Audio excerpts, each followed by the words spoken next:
Hello दोस्तों, आज का ये वीडियो भगवत गीता पे बेस्ड है। आज मैं बात करूंगा श्रद्धा और विश्वास की। भगवत गीता का जो सबसे बड़ा मैसेज मेरे हिसाब से वो यही है कि हमें भगवान में, ईश्वर पर, अपने माता पिता पर, अपने गुरुजनों में श्रद्धा और विश्वास रखना चाहिए। भगवान कृष्ण भगवत गीता में बार बार बताते हैं कि तू मुझ पे विश्वास रख, मुझ पे श्रद्धा रख।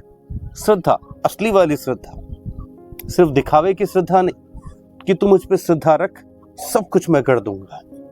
जी हाँ, भगवत गीता में बहुत जगह भगवान कृष्ण ने ये कहा है कि श्रद्धा से सब हो सकता है। लॉ ऑफ अट्रैक्शन के बारे में भी भगवान कृष्ण ने बात की है। और क्या बात की है, चलिए बात शुरू करते हैं। तो भगवत गीता में भगवान ने एक जगह कहा है कि श्रद्धावानम लभते ज्ञानम, कि जिसके पास श्रद्धा होती है उसे ज्ञान मिलता है। ज्ञान का मतलब सिर्फ ये नहीं है कि कहीं प्रवचन देना या कोई बहुत बड़ा वक्ता बन जाना। जिंदगी में हर जगह, हर क्षेत्र में ज्ञान की जरूरत होती है।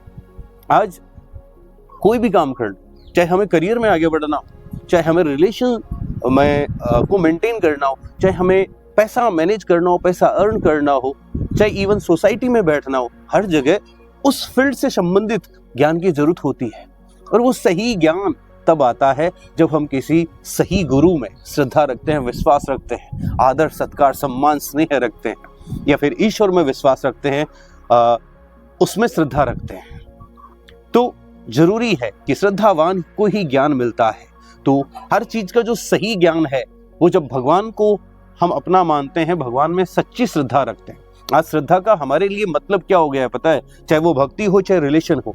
हम भक्ति में क्या करते हैं? दियाबत्ती, पूजापति, अगरबत्ती, धूप बत्ती ये करके, या मंदिरों में जा जाकर हम सिर्फ इतना सोचते हैं कि हम बहुत भक्त हैं।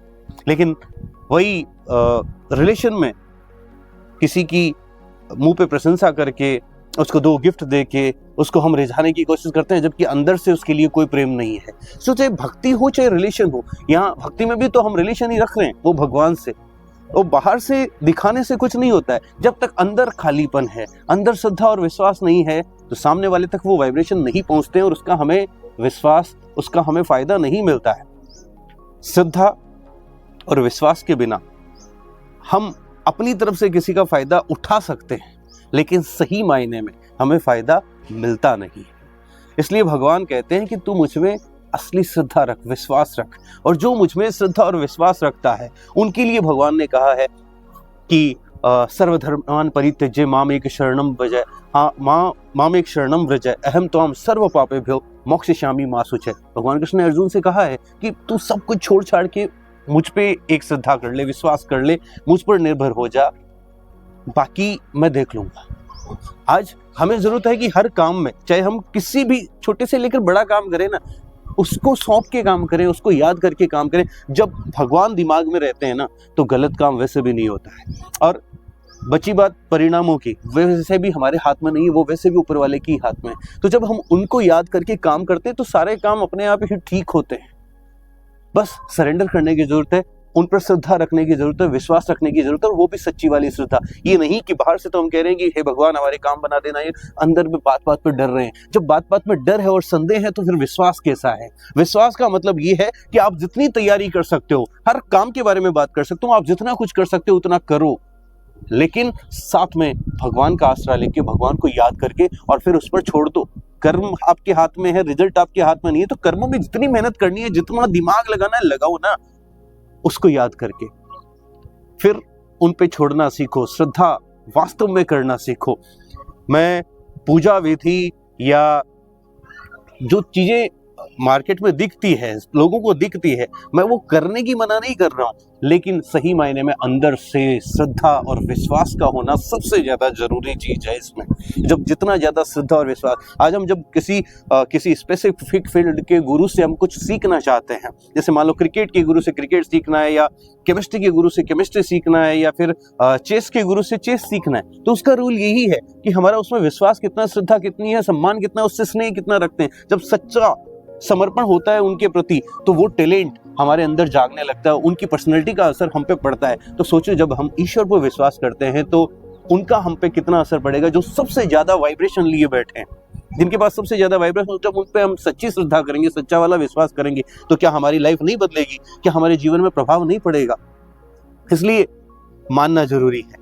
आज हम लॉ ऑफ अट्रैक्शन की बात करते हैं, हम हर चीज के बारे में थिंक रिसीव बिलीव की बात करते हैं कि सोचेंगे तो आ जाएगा, ये होगा वो होगा, और यस हो भी जाता है। मान लो लॉ ऑफ अट्रैक्शन काम करता है। भगवान कृष्ण ने भी लॉ ऑफ अट्रैक्शन के बारे में बातें की हैं, पता है क्या? आप भगवत गीता पढ़ना, अगर नहीं पढ़ी तो जरूर पढ़ना। वहां पे वो कहते हैं कि ये यथा माम प्रपद्यन्ते तांस तथैव भजाम्यहम्, जो मुझे जिस प्रकार भजता है मैं उसको उसी प्रकार भजता हूँ। यानी इसका मतलब क्या है? जब हम ये कहते हैं कि भगवान मेरे साथ है, तो भगवान क्या कह रहे हैं? ये यथा माम प्रपद्यन्ते तांस तथैव भजाम्यहम्। जब तुम ये कहते हो कि भगवान मेरे साथ है, तो उधर से वो कह रहे हैं कि यस मैं तुम्हारे साथ हूँ। जब हम ये कहते हैं कि भगवान मेरा सब अच्छा ही करेगा, तो उधर से भगवान कहते हैं हाँ मैं तेरा सब अच्छा ही करूंगा। और इसका उल्टा, मेरे साथ तो बुरा ही होता है, मेरे साथ तो गलत ही होता है, मेरी तो किस्मत ही खराब, तो इधर भगवान वही ये यथा माम प्रपद्यन्ते तांस तथैव भजाम्यहम्, कि तुम जैसे ही कहोगे मेरे साथ तो बुरा ही होता है, मेरी तो किस्मत ही खराब, भगवान कहता है यस तेरी तो किस्मत ही खराब है, तेरे साथ बुरा ही होता है। तो आप देख लो ना, एक मिरर इमेज की तरह भगवान काम करते हैं। और अच्छी बात यह है कि लॉ ऑफ अट्रैक्शन और भगवान में अंतर क्या है? भगवान मानने में भगवान बीच में रहते हैं, चीजों के मिलने में और हम तक पहुंचने में भगवान बीच में रहते हैं। लॉ ऑफ अट्रैक्शन में भगवान बीच में नहीं रहते, हम तक चीजें पहुंच जाती है। वो चीजें अच्छी है बुरी है, हमारे का अच्छा करेगी बुरा करेगी ये हमें तो नहीं पता, लेकिन उधर भगवान बीच में रहते हैं, इसलिए वो संभाल लेते हैं। अच्छी ही चीजें हम तक आने देते हैं, बुरी नहीं आने देते हैं। जैसे ओजोन लेयर से सही किरणें ही पृथ्वी तक पहुंच पाती है, पराबैंगनी जो अल्ट्रावायलेट किरणें उनको रोक लेता है ओजोन परत, वैसे ही भगवान है, खराब चीजों को रोक कर हम तक सही चीजें पहुंचाता है, जो हमारे अच्छे के लिए होता है। और जब हम भगवान को मानते हैं, उन पर विश्वास करते हैं, उन पर श्रद्धा करते हैं, तभी हमें सच्चा सुख भी मिलता है। कि किसी चीजों के मिलने से या हम बड़े बनने से, सफलता मिलने से हमें खुशी नहीं मिलती है। खुशी की कोई गारंटी नहीं है। चीजें हो सकता है भौतिक सुख हमारे पास सब कुछ हो, आज लोगों के पास है, और हो सकता है हम जीवन में बहुत सफल व्यक्ति भी बन जाए, लेकिन असली जो खुशी है, अंदर से प्रसन्नता है, आनंद का अनुभव, वो तभी हो सकता है जब भगवान की कृपा हो, उनका साथ हो। क्योंकि असली आनंद सिंधु जिसे बोलते हैं वो भगवान का इनाम है। इसलिए श्रद्धा असली वाली होनी चाहिए, वही है जो योग और क्षेम को वहन कर सकते हैं। उन्होंने गीता में कहा है कि जो मुझ पर विश्वास करते हैं मैं उनको योग और क्षेम वहन करता हूँ। योग पता है क्या? अप्राप्त वस्तु की प्राप्ति का नाम योग है, और क्षेम जो प्राप्त वस्तु है उसकी रक्षा करने का नाम क्षेम है। तो भगवान योग यानी अप्राप्त वस्तुओं की प्राप्ति आपको करवाते हैं, और जो आपके पास है उसकी रक्षा करते हैं। तो भगवान सब कुछ कर सकते हैं। इसलिए जरूरी है भगवान को मानना, उनका आश्रय लेना, क्योंकि असली जो खुशी है वो उनसे ही आती है। और जब हम उनकी ओर एक कदम चलते हैं तो वो हमारी ओर 2 कदम चलते हैं। वो एक बार बहुत छोटी सी स्टोरी है कि एक दिन यशोदा मैया यमुना नदी में वो दीप दान कर रही थी, दीप जला के यमुना में नदी में छोड़ रही थी। तो कुछ दीप सीधे जा रहे थे, दूसरी तरफ उधर कान्हा बैठा था, तो कुछ दीप बहते बहते उधर वाली साइड जा रहे थे। तो जो कृष्ण भगवान है उन्हें एक लकड़ी से, जो भी थोड़ा सा भी उनके पास है, उनको लकड़ी से ऐसे खींचकर अपने पास ले आते, बाहर रख देते थे।